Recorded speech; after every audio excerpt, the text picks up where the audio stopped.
जैसा कि आज भी, अब तो बहुत कम, क्योंकि भगवान मायानंद जी को जन्म लिए 155-56 वर्ष हुए, और 155-56 वर्ष में ही जो इस विश्व की परिवर्तन लीला है उसमें कितनी विषमता समाप्त हो गई, ये किसी से छुपा हुआ नहीं है। तो जब भगवान राम जन्म लेकर के गुरु के यहाँ पढ़ करके, और फिर जब उनका राज तिलक होने को आया तो उनको कैकेयी के 2 वरदानों के कारण वनवास जाना पड़ गया। वनवास जब वो गए तो जो वहां की व्यवस्था थी, इतनी छुआछूत थी कि कोई, उसमें लिखा है जाए छाह छुई ले वहीं सी जाओ, लोक को वेद सब भात ही नीचा। इतना त्रेतायुग में आवरण आ गया था कि छाया पड़ने से छूत लग जाती थी। ऐसी जब अवस्था आ जाती है तभी वह विश्वरूप परमात्मा का विशेष तेजांश मानव शरीर में अवतरित होता है, और अपना उनका जो चरित्र है उसकी तरफ अपन देखें, रामचरितमानस यह नामा। तो ये जो मानस नाम का ग्रंथ भगवान राम का, जिसमें चित्र निरूपित किया गया है, निरूपण किया गया है, संत तुलसीदास जी कह रहे हैं कि जिस समय भगवान राम के भाई माताएं अयोध्या की जनता मिलने के लिए गई तो बहुत ज्यादा विषमता थी, छुआछूत बहुत ज्यादा थी। जैसा कि सबरी के प्रसंग में भी आया, लेकिन उसको न लेते हुए अपन ये बताना चाहते हैं कि वहां जो जंगल में रहने वाले लोग थे, जब अयोध्यावासी गए, राम लक्ष्मण पूर्व से वहां थे, उनसे मिलने के लिए, उन्हें मनाने के लिए भरत अपनी सेना माताओं के सहित और जनक जी एवं गुरु जी भी गए। तो उसमें लिखा कि भर भर पर्णकुटी रुचि रूरी, कंदमूल फल अंकुर जूरी। वहां जो रहने वाले आदिवासी वनवासी लोग थे, उनकी सेवा करने के लिए उनके पास धातु के बर्तन नहीं थे।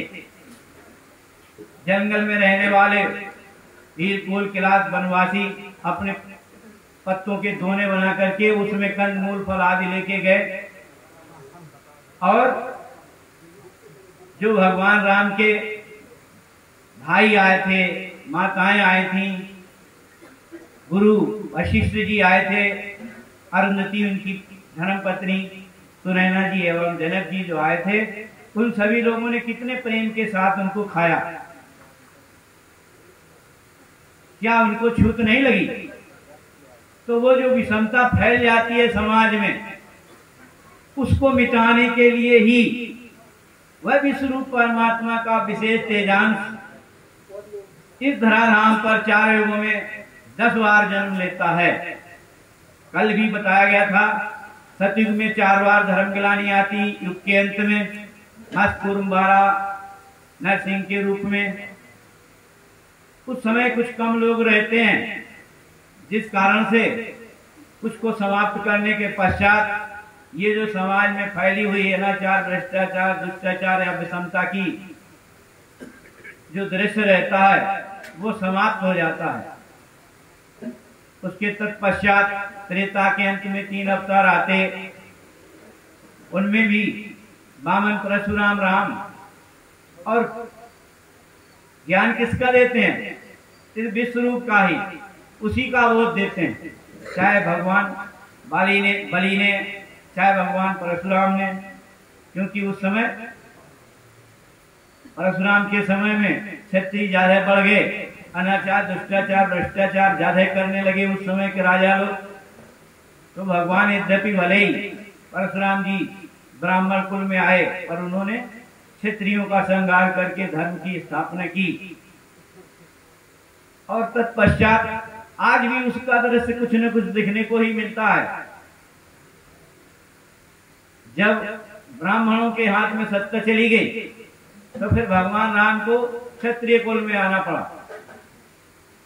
और रावण जैसे बहुत ही बड़े विद्वान जो 4 वेद 6 शास्त्रों के ज्ञात रहे, ऐसे बड़े बड़े लोगों को समाप्त करके पुनः धर्म की स्थापना की। युग परिवर्तन चक्र की गति के अनुसार चाहे अपन भी कितनी भी कोशिश करें, परंतु क्या सत्युग ला सकते हैं? मैं तो निमित्त हूं, केवल हम निमित्त बन सकते हैं। वास्तव में तो ये स्वयं विश्व प्रकृति के 3 गुण निरंतर चक्राकार गति में घूमते रहते हैं। उनकी घूमती हुई अवस्था में ही आज का जो वर्तमान का परिदृश्य है वो तमोगुण ऊपर, बीच में सत्वगुण, अंत में रजोगुण है।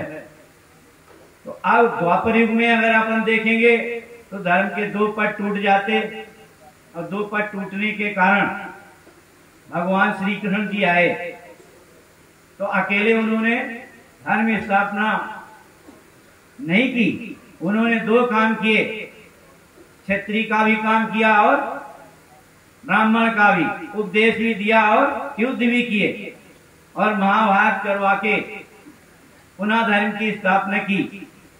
लेकिन विश्व प्रकृति चक्र की खंड चक्राकार गति के कारण यह चक्र जो है वो निरंतर नीचे की तरफ अवतरित रहता है।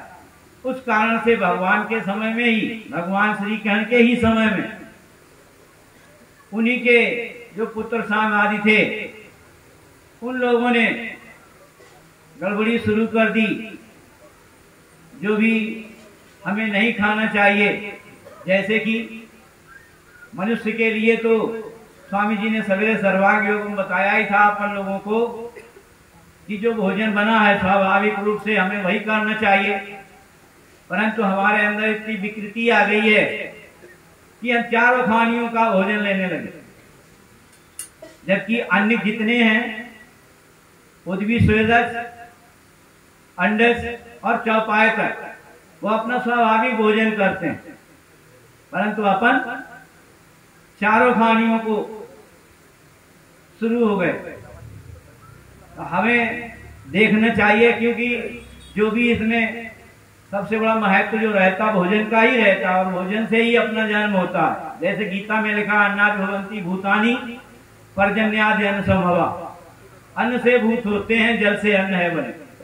अपन जो अन्न खाते हैं उसी से इसमें जो अध्याय 5 में भगवान मैंने जी ने सर्वांग योग में बताया, जीवों में अन्न के द्वारा तीनों स्थूल रूप से अहवाद बने पित्त वेग से कूदने लगे। तो अगर अपन सत्वगुणात्मक भोजन करेंगे तो बुद्धि प्रधान रहेंगे। जब बुद्धि प्रधान रहेंगे तो फिर अभी बहन जी ने बताया ही था, प्राची जी ने, कि जब हमारी बुद्धि जागृत हो जाती है तो हमारा जो स्वभाव है अकर्म की तरफ चला जाता है। बनकृत कर्म को जान के हम उसमें आवृत हो जाते हैं। और अगर हमने रजोगुणात्मक भोजन किया तो हमारा हम मन प्रभावी हो जाएंगे और मन में चंचलत्व आ जाएगा। और अगर हमने तमोगुणात्मक भोजन अधिकतम रूप में उसका साथ किया तो फिर इसमें वो पित्त बन करके अंत में अहंकार बनता है। तो फिर हमारा निश्चित ही है उन्माद आज जागृत रहेगा। तो इस प्रकार से भोजन का तो विशेष महत्व है। और उसको तो गीता अध्याय 17 के 6वें, 7वें और 8वें श्लोक में भगवान श्री कृष्ण ने बहुत अच्छी तरीके से निरूपित भी किया है। उसको न लेते हुए अपन इतना ही कहना चाहते हैं, वर्तमान का समय जो है अब कलयुग आया। अब कलयुग में संत तुलसीदास जी ने रामचरितमानस में ही लिखा है कि वर्ण धर्म नहीं आश्रमचारी, श्रुति विरोध रत सब नर नारी। जितने भी जो भी चारों वर्ण के लोग हैं, ऐसा संत कह रहे हैं, भैया मैं नहीं कह रहा, नहीं तो कोई कहे कि हमारे लिए ऐसा क्यों बोल दिया। संत तुलसीदास जी ने मानस में ऐसे ही लिखा कि सभी लोग विरोध में हो गए, श्रुति विरोध रत सब नर नारी, कोई अपने वर्ण का कर्म नहीं कर रहा। तो जब सारे लोग वर्ण शंकर ही हो गए, ऐसी अवस्था में जब भगवान मायानंद जी अवतरित हुए और ये विषमता अपने चरम सीमा पे पहुंच गई, तो जैसा रामचरितमानस में भी लिखा, गीता में भी लिखा, अपन जानते ही हैं कि जब जब होई धर्म की हानि और बाढ़ असुर अधम अभिमानी, तब तब धरि प्रभु मनुज शरीरा हरहि कृपा निधि सज्जन पीरा। वह विश्वरूप परमात्मा का विशेष तेजांश मनुष्य शरीर में आता।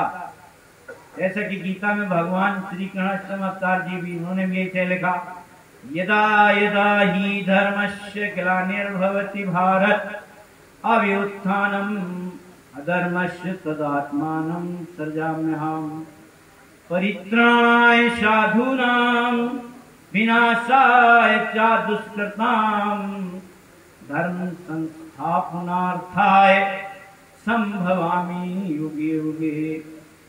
पर जब भगवान मायानंद जी ने गीता को गीतोपनिषद के रूप में हिंदी में अनुवाद किया, तो उन्होंने बहुत ही सूक्ष्म दृष्टि से जब अपन देखेंगे तो वो एक बात पकड़ में आएगी। भगवान मायानंद जी लिख रहे हैं, आती है जब ही ग्लानि भारत धर्म में अधर्म बल पाता है, लेता हूं तब जन्म में कल्याण साधु वृत्ति का नाश करने असाधु। अब आगे अनुष्टुप छंद की रचना बिगड़ती, तो हम किसका नाश करने आते हैं? असाधु वृत्ति का, क्योंकि हमारी बदली क्या है? जैसे अपन सतयुग में होते वैसे त्रेता में, वैसे द्वापर, वैसे कलयुग में, पर परिवर्तन काहे में हुआ? हमारी वृत्ति में परिवर्तन हो गया। अब जब वृत्ति में ही परिवर्तन हो गया तो किस किस को मारा जाए? वर्ण धर्म नहीं, आश्रमचारी। तो फिर वृत्ति को परिवर्तन करने के लिए जो दिव्य दृष्टि भगवान ने खोजी, वो सर्वांग योग ग्रंथ अपने सबके सामने रखा कि बुद्धि में कैसे हमारा विवेक कैसे जागृत हो, जिससे हम अपने गुण को जाने और अपने गुण को जान करके अपने स्वकर्म पर आरूढ़ हो जाए। अब जहां तक आगे का प्रसंग है निराकार और साकार, ये निराकार और साकार संत तुलसीदास जी ने भी अपने स्तर से समझाने की पूरी तरीके से कोशिश की। अगुणे सगुणे नहीं कश वेदा, बार बीच एवं गाव नहीं वेदा। अब उसको प्रैक्टिकल में भी अगर अपन देखें तो जैसे ये वस्तु है, ये रामचरितमानस,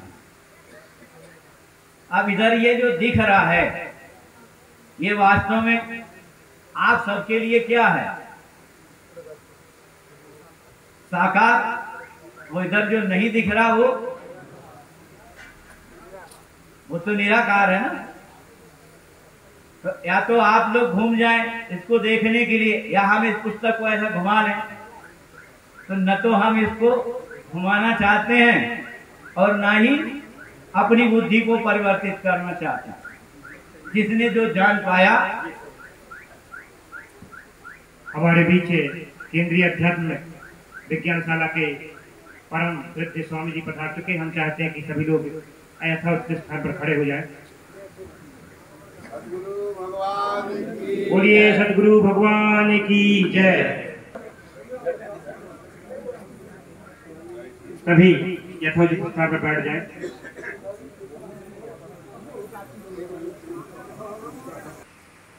संत तुलसीदास जी ने बालकांड में ही हम सब लोगों को ऐसा समझाने की कोशिश की कि राम न सके नाम गुण गाई। नाम की जो महिमा है, जो स्वयं विश्वरूप परमात्मा का विशेष तेजांश अवतरित होकर आया, तो संत तुलसीदास जी तो कह रहे कि नाम की महिमा का वो भी गायन नहीं कर सकते हैं।